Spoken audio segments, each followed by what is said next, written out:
Hi guys, good morning. So ngayon na lang ulit ako nakapag-jogging. Puro mga 2 weeks din ako hindi nakapag-jogging.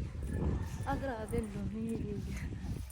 Kaalis ko lang ng bahay kaya nag-warm up muna ako ng lakad. So Sunday ngayon. Grabe guys, parang ako lang yata ang gising. So dun lang muna ako sa cab. Shock, na-out pa yata.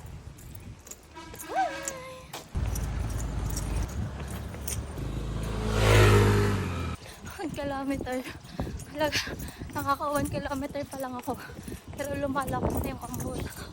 Sana hindi tumuloy.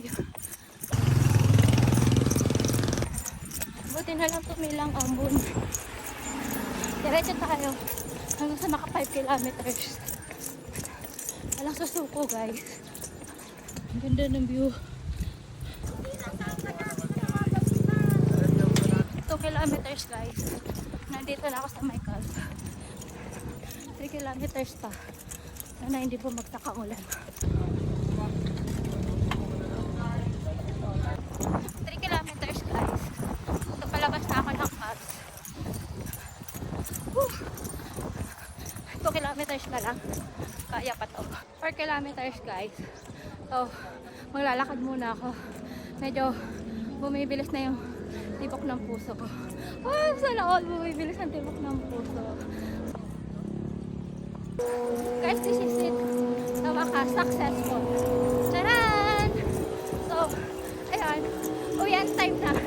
Next time ulit. Bye! Pagkatapos mag-jogging, kakain. Out.